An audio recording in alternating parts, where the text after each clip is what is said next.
हाँ जी, आप शुरू करिए। जी दी। श्री बंदो सतगुरु चरण को करो सो प्रेम प्रणाम। अशुभ हरन मंगल करन धनी श्री देव चंद्र जी नाम। श्री प्राणीनाथ निज मूलपति श्री मेहराज सुना। तेज कुंवर श्यामायु पल पल करो प्रणाम। पिया जी को पल पल करो प्रणाम। श्री प्राणनाथ प्यारे की जय। श्री सतगुरु महाराज की जय।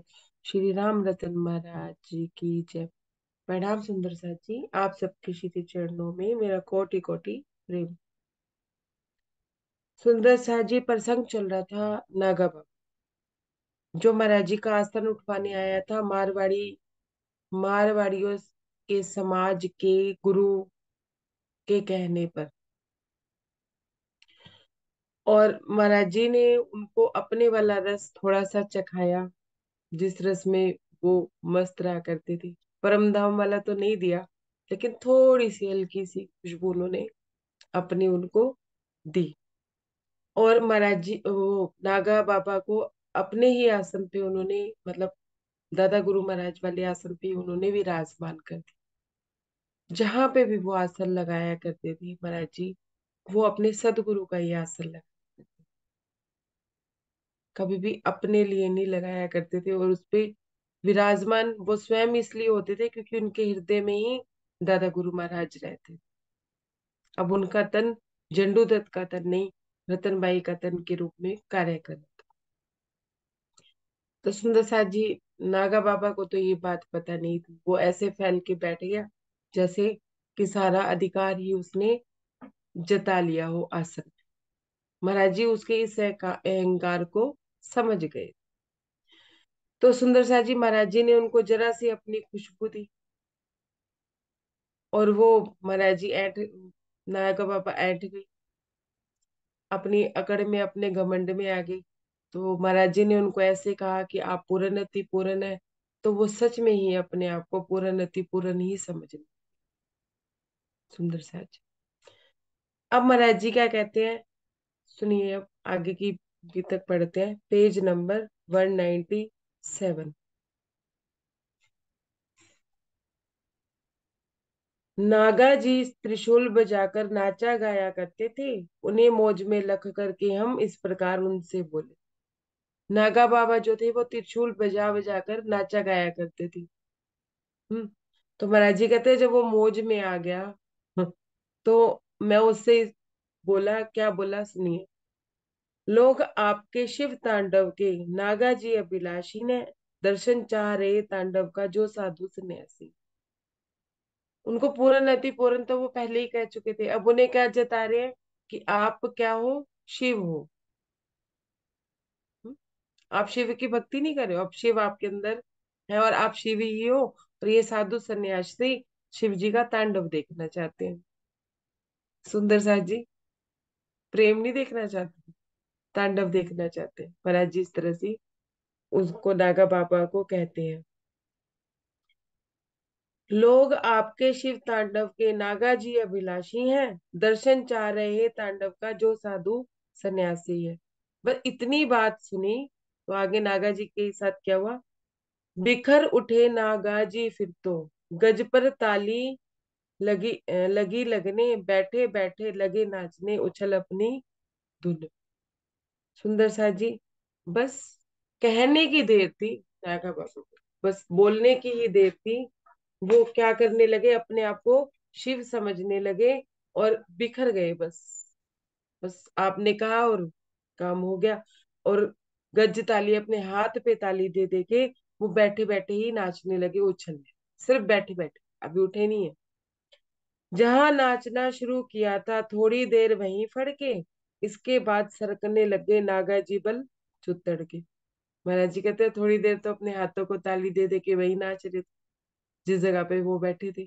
फिर उसके बाद अपना मतलब अपनी बैग के सारे उछल उछल के नाचने लगे और सरकने भी लगे। थिरकन उनकी बड़ी वह की, ताल हो तो बेताली, अंग अंग नाच निराला, राग छिड़ी गूंगो। है जी कहते हैं, जब वो थिरक रहे थे तो एक अलग ही मतलब बात थी उनके थिरकने में। ताल कैसी थी? बेताल, मतलब कोई भी नाच उनका जम नहीं रहा था, उनकी धुन पे, उनकी ताल पे नहीं जम रहा था। सुनते जाइएगा सुंदर सा जी, अंग अंग नाच निराला, मतलब अंग अंग में अलग ही नाच था। और राग छिड़ी गूंगो वाली, जो उन्होंने राग छेड़ रखी थी, वो राग किस तरह की थी? गूंगो वाली राग। सुंदर सा जी मैं धर्म में समझा रही थी ये बात, कि राजी जब हमें अपनी खुशबू देते हैं तो हम अपने आप को पूर्णति पूर्ण समझते हैं। क्यों समझते हैं? कि हम अपने आप को ये समझते हैं कि हमने अपने आप को धनी को समर्पण कर दिया। छोटी छोटी बातों में तो हम समर्पण जता देते हैं, लेकिन जब अर्पण करने की, कुछ बड़ा अर्पण करने की बारी आती है ना, तो हम फिर विचल जाते हैं। ऐसे ही विचल जाते हैं जैसे ये नागा बाबा विचल। अब माया में भी देख लेते हैं इस बात को। जो अपने आप को अपने घर का पूर्णति पूर्ण समझता है ना, मतलब अपने आप को ये समझता है कि हाँ, ये सारा घर मेरे से ही चल रहा है, सब कुछ मुझसे ही हो रहा है। हम्म। परमात्मा की सुध उसको नहीं होती, वो खुद अंधकार में होता है, और उसी अंधकार में सबके ऊपर लठ बजाने में तैयार रहता है कि मैंने ये किया, मैंने वो किया। उसका भी यही हाल होता है। कैसे होता है? जो उसके उसके ऊपर आश्रित होते हैं ना लोग, क्योंकि वो पहले तो खुद ही इस अहंकार में होता है कि वो ही घर चला रहा है, जबकि चला तो परमात्मा ही रहा होता है। वो तो एक नाम मात्र की उसकी क्रिया चल रही होती है। फिर जो लोग उस पे आश्रित होते हैं, वो उसे नचवाते हैं, हमें ये चाहिए, हमें वो चाहिए, हमें वो चाहिए। उसकी धुन में वो कितना नाचता है, बेसिर पैर ताल के वो नाचता है। उसे बस माया ही माया कमानी होती है, क्योंकि उसने घर चला। कभी वो ये समझ ही नहीं पाता कि परमात्मा इस सृष्टि को चला रहा है।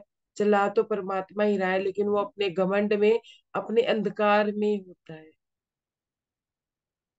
संघर्ष में तो सुंदर साजी सभी होते, चाहे वो माया हो, चाहे वो धर्म। लेकिन क्या किसी के सामने अपना रोना रोना सिर्फ अपने संघर्ष का, कि हमने इतना संघर्ष किया, हमने ये किया। बात तो वो है कि इतना संघर्ष होते हुए भी तुम धनी पे आश्रित कैसे हुए? तुमने धनी को अपना समर्पण कैसे किया? धनी से मुलाकात कैसे करी? क्या कारण है कि चेहरे पे अब शिकन नहीं आती? क्या कारण है कि अब कोई टेंशन टेंशन नहीं लगती, भले ही हम काम माया के कर रहे हैं या धर्म के कर रहे हैं? सुंदर साथ जी, सोच तो शर ब्रह्मांड के बारे में ही रहे हैं ना।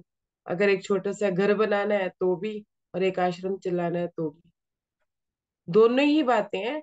सोच शर ब्रह्मांड के बारे में रहे हैं, लेकिन समर्पण कितना है दोनों में? क्या अपने अहंकार को हम अर्पण कर पाते हैं? ये बात हमें विचार, या अपने ही अपने सर पे लेके सारे काम हम कर रहे हैं, धनी के सर पर नहीं। तो यहाँ ये हालत इनकी भी थी, सुंदर साहब जी, कि गूंगों वाली राग थी। पता तो चलता नहीं था कि क्या करना है, बस धन कमाना है, धन कमाना है। ये माया की बारे में बात कर रही, नाच रही हैं, दिन रात माया में नाच रही। लेकिन मिल क्या रहा है? धनी मिल रहा है, वो भी उतना नहीं मिल रहा जितना वो नाच रहे, क्योंकि मिलना तो जितना तय है उतना ही मिले। चाहे आप नाच लो, चाहे आप उल्टे हो लो, जो लिखा है वही मिले।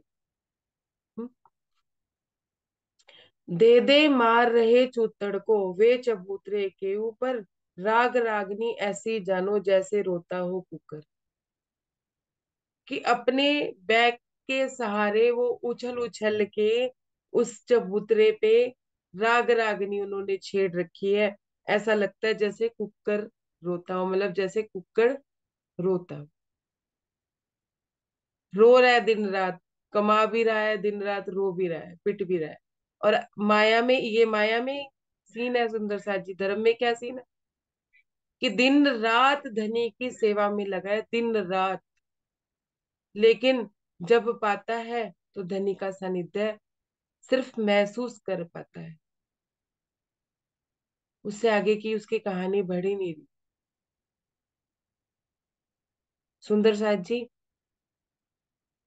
अपने अपने पे लेके, अपने अपनी जीवन पे लेके, अपनी अपनी अंदरूनी यात्रा पे लेके इस बात को समझिएगा। मस्त हुए अपनी मस्ती में, बेसुध हो ऐसे नाचे, उस चबूतरे से नीचे एकदम धड़ाम से जा पहुंचे। क्या कह रहे हैं? मस्त, अपनी मस्त रागनी में मस्त, अपनी सेवा में मस्त, अपनी दुनियादारी में, माया वाले दुनियादारी में मस्त, धर्म वाले सेवाओं में मस्त, लेकिन बेसुध, सुध नहीं है। धनी की आध्यात्मिकता में धनी की सुध नहीं है कि कहाँ तक पहुंच गए, और माया में खुद की सुध नहीं है कि पाना क्या चाहते हैं, ये माया ही पाने आए थे जीवन में। कोई सुध नहीं, और धड़ाम से एकदम से चबूतरे पे से नीचे जा, नीचे गिर। जब खुद को पता चलता है ना कि सेवाओं में तो मस्त रहे, लेकिन अपनी अंदर की यात्रा नहीं चली, कुछ नहीं पाते, ना खुदा मिला ना मिसाले सनम, ना इधर के ना उधर के रहे। अभी तो शुद्धि नहीं है ना सुंदर साथ जी, अभी शुद्धि नहीं। और माया में भी शुद्ध नहीं है, और धड़ाम से गिरे हैं।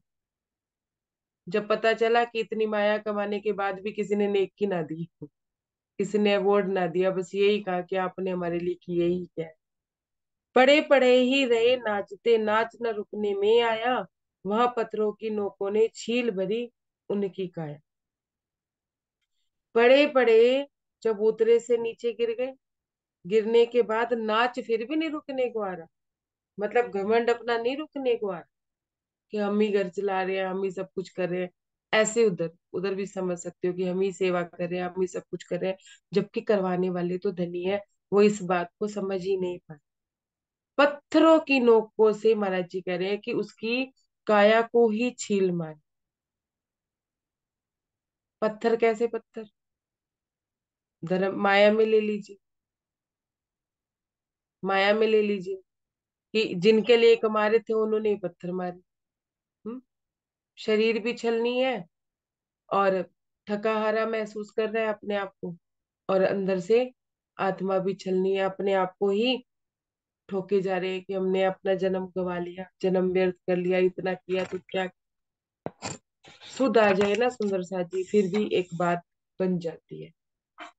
Page number 198। नागा घायल हुए वहां जब, लोग लगे कहने हमसे, शांत करो महाराज इसे नहीं मर जाएंगे छिलछिल। अब जब नागा जी की ये हालत होने लगी, तो सब लोग महाराज जी को क्या कहते हैं, महाराज जी आप इन्हें आप शांत करो कैसे भी करके, नहीं तो ये तो छिल छिल के ही मर जाएंगे। हम बोले नागा जी बस, इस ताकत को अपनी रोको, और चबूतरे पे आकर के शांत चित करके बैठो। अब महाराज जी नागा जी को कहते हैं कि आप अपनी ताकत को रोकिए, और इस चबूतरे से उठ करके शांत चित, सॉरी, इस चबूतरे पे आकर के शांत चित से अब आके बैठो। अब ध्यान से सुनिएगा सुंदर सा।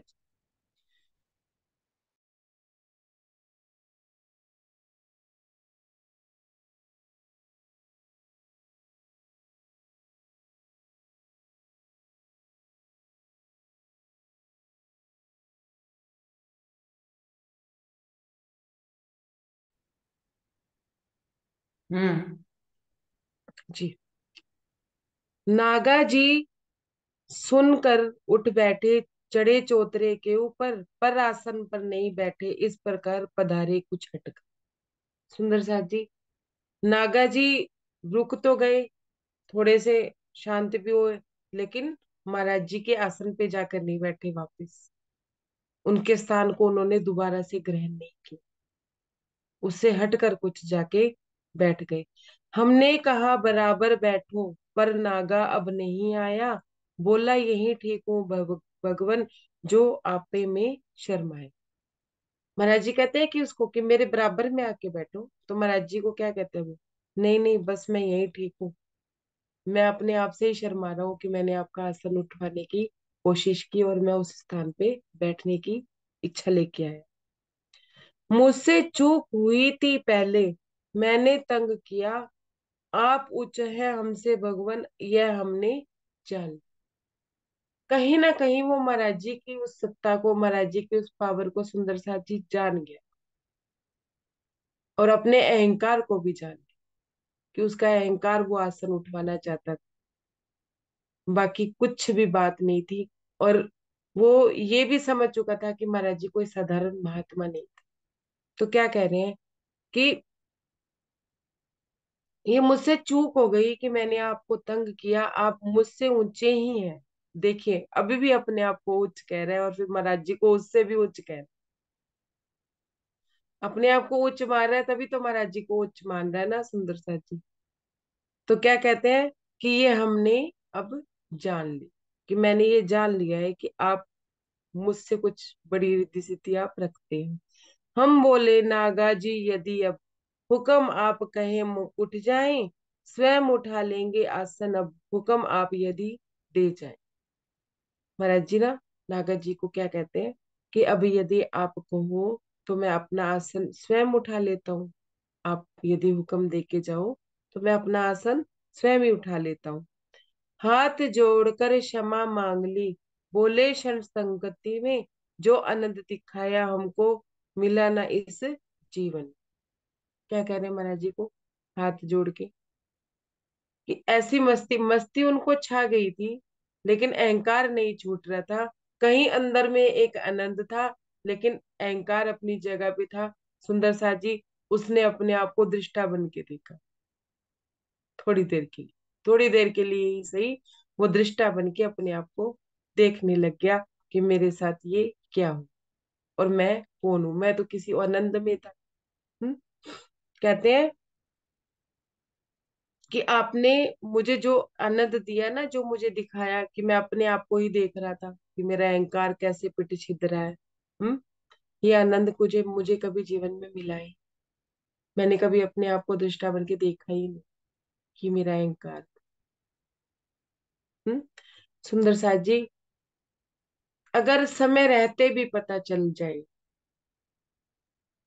और हम अपने अहंकार को देख लें और हमें इतनी सुध आ जाए, तो भी धनी की मेहर ही जानिएगा। कि नहीं तो कई लोगों को तो पता ही नहीं चलता कि उनके साथ बीत क्या रही है। वो अपने आप को कर्ता समझ के लगे ही रहते हैं, वो समझ ही नहीं पाते कि हम कर्ता नहीं है, करने वाला तो धनी है, हम तो सिर्फ निमित्त मात्र। ये बात अगर समय रहते भी समझ आ जाती है और हम दृष्टा बन के इस खेल को देखने लगते हैं, इस खेल का आनंद लेने लगते हैं, तो भी जीवन में कुछ उपलब्धि प्राप्त हो जाती है। सुंदर सा जी इस तरह की बात महात्मा जी को समझ आई कि मैंने जो आनंद पाया जीवन में पहली बार ही पाया। अपनी तुलना करना आपसे महाराज जी है मिथ्या, आप ही हैं हम ही हैं, भला आपसे भला आपसे क्या तुलना। अब महाराज जी से कहते हैं कि मैं अपनी तुलना आपसे क्या करूं महाराज जी, ये तो झूठ ही होगा कि मैं आपके बराबर हूँ। आप है, मैं हूँ, हम है। मैं नहीं कह रहा, वो हम ही कह रहे। भला आपसे क्या तुलना, मैं आपसे कैसे तुलना कर सकता हूँ कि आप दृष्टा बन के खेल को देख रहे हैं और दूसरों को भी दिखा रहे हैं, बता रहे हैं, समझा रहे हैं। और मैं तो खुद ही खेल खेल रहा हूँ। अब हम हैं, पहले हम मैं थे। हम्म क्या कह रहा था वो, मैं आसन आके उठा के फेंक दूंगा, मैं ये कर दूंगा, मैं वो कर दूंगा। मैं थी, अब हम में परिवर्तित होगी, दो में परिवर्तित होगी, द्वैत में आके ना सुंदर सा जी कि हम दो हैं। कैसे हैं, एक धनी और एक हम। धनी की नजरों से खेल देखेंगे तो आनंद आएगा, और अपनी मैं लेके खेल देखेंगे तो दुख चिंता भय टेंशन डिप्रेशन ये रहेगी, चाहे वो माया है चाहे वो धर्म। भले ही माया में कार्य करें या आध्यात्मिकता में रह रहे। सुंदर साथ जी ये सूत्र है कि धनी की नजरों से खेल देखेंगे तो आनंद रहेगा। कोई भी परिस्थिति परेशान नहीं कर सकती सामने, जब धनी ही हो, धनी ही दिखेंगे। हमारे अंदर धनी होते हैं ना, तभी हमें बाहर धनी दिखाई देते हैं। कैसे सुंदर साथ जी, वो ऐसे कि कहते हैं ना, कस्तूरी मृग के अंदर ही समाई होती है, लेकिन वो उसकी खुशबू के पीछे मारा मारा भागा फिरता है। लेकिन सुंदर साथ जी उसके जो नाक तक जो खुशबू जाती है, वो तो बाहर से ही जाती है ना।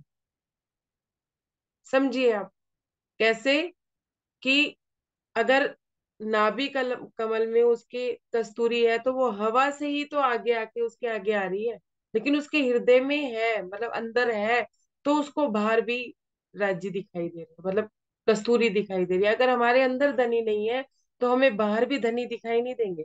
अगर अंदर से हम धनी की दृष्टि से खेल नहीं देख रहे हैं तो बाहर से भी हमें आनंद नहीं आए, टेंशन, डिप्रेशन, चिंता है। और अब अभी भी भय, चिंता, टेंशन अभी है और आनंद नहीं है, तो इसका मतलब अभी अपने अंदर बैठी कस्तूरी को हमने पहचाना ही नहीं, अपने अंदर बैठे धनी को हमने पाया ही नहीं, सिर्फ महसूस। इस तरह की बात यहाँ पे महाराज जी बताते हैं। श्री सतगुरु की मेहर से नागा कर दिए ठीक, इज्जत से बैठ रहे आसन पर निर्भय। महाराज जी क्या कह रहे हैं कि श्री सतगुरु की मेहर से कि मैंने नागा को ठीक कर दिया और इज्जत से अपने आसन पर निर्भीक होके, बिना भय के हम विराजमान हो। सुंदर सा जी आगे प्रसंग चल रहा है। महाराज जी के साथ अब भीड़ बहुत इकट्ठी हो गई थी।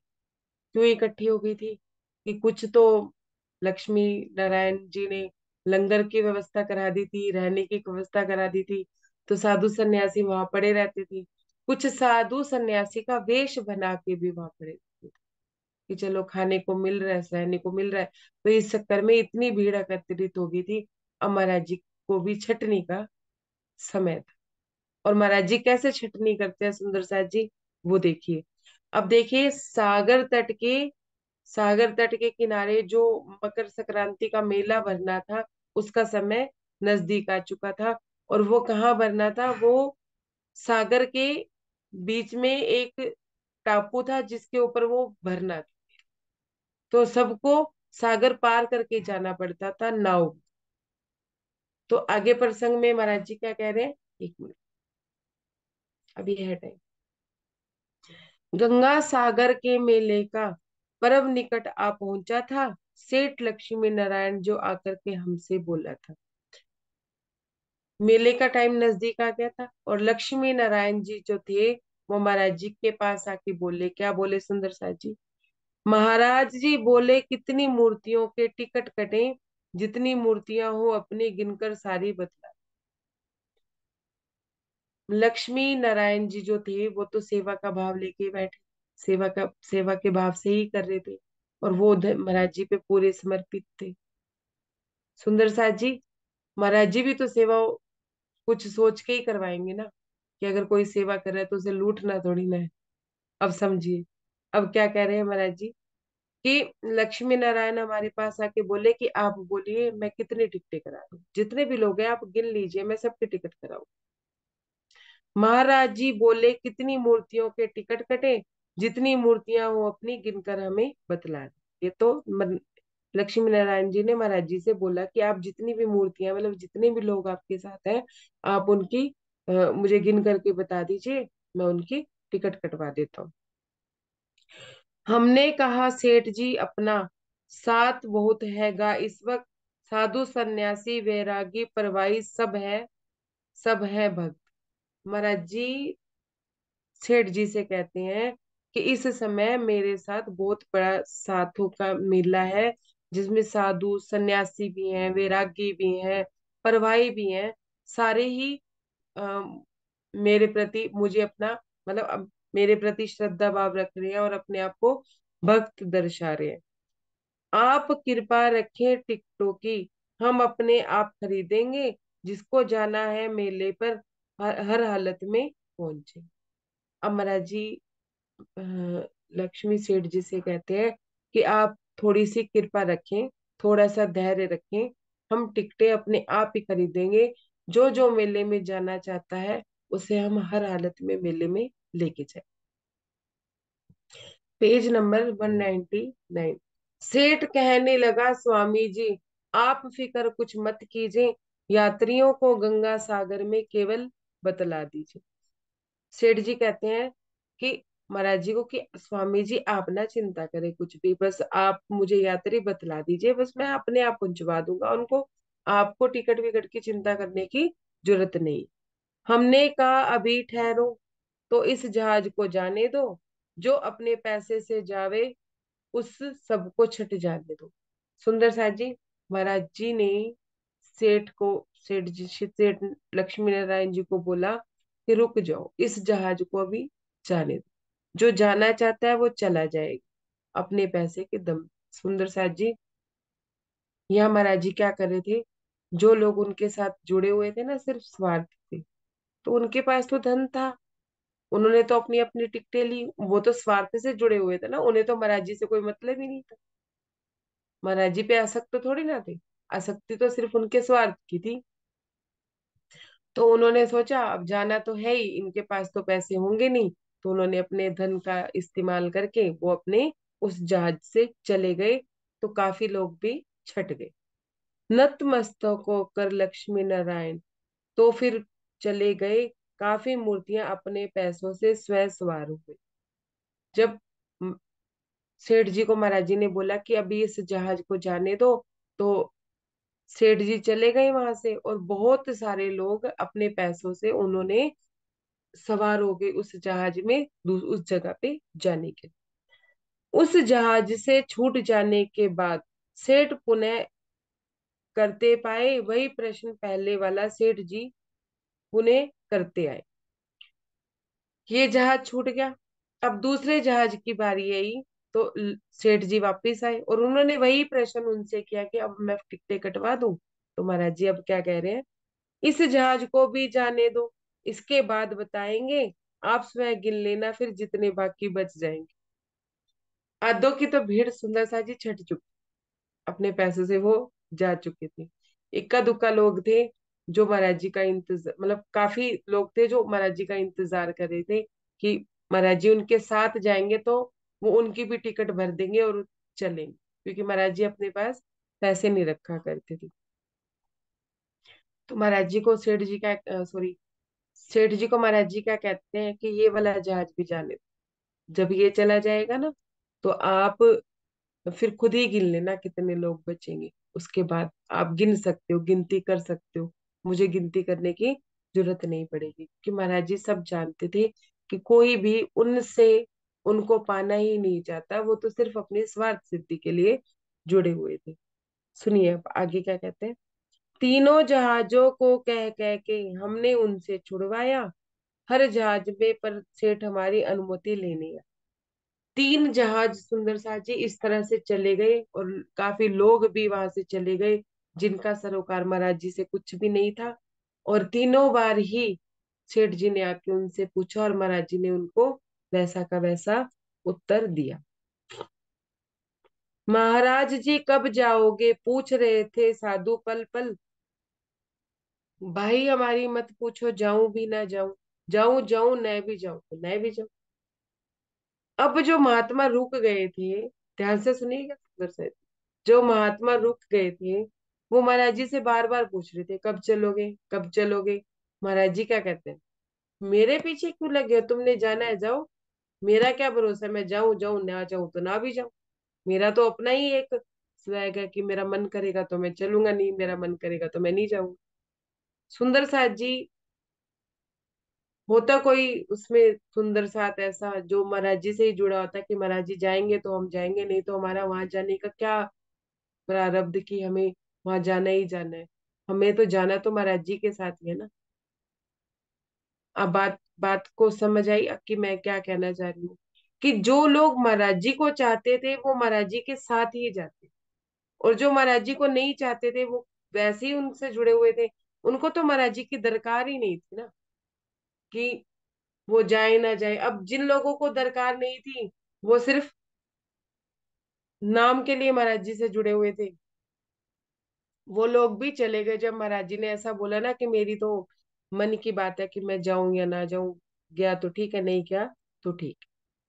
यह सुनकर के साधु जन सब बैठे बैठे बैठ बैठ कर चले गए, 17 लोग हमारे ऊपर पड़े हुए बाकी रहे। साधुजन की ये बात, साधुजन उन्होंने जब ये बात सुनी महाराज जी की, तो थोड़ी देर बैठे, अगले जहाज का वेट किया, फिर अगले जहाज का वेट किया। जब महाराज जी जाने को तैयार नहीं हुए, तो वो लोग भी बैठ बैठ के चले गए अपने अपने जहाजों पे बैठ के। और महाराज जी कहते 17 लोग थे, सिर्फ 17, इतनी भीड़ में से, जो हमारे ऊपर ही बैठे थे कि आप जाओगे तो हम जाएंगे, नहीं तो आप जाओ, हमारा मिला वही। सुंदर साहब जी, कि जहाँ हम बैठे हैं, जहाँ महाराज जी बैठे हैं वहीं पे ही मेला है, हमें किसी मेले में जाने की जरूरत नहीं है। ऐसा कह के कितने लोग बचे थे? 17। छोड़ दिया जिन मूर्तियों ने आपा मेरे ही ऊपर, जब तुम नहीं जाओगे तो वहां क्या करेंगे जाकर। महाराज जी कहते हैं कि जब उन्होंने छोड़ ही दिया मेरे पे, कि जब आप ही नहीं जाओगे तो हम वहां जाके क्या करेंगे, हमारा कोई काम थोड़ी ना है वहां जाने का, हमारी वजह से कोई मेला थोड़ी ना रुक जाएगा, हम तो आप ही के साथ जाएंगे, आप जहाँ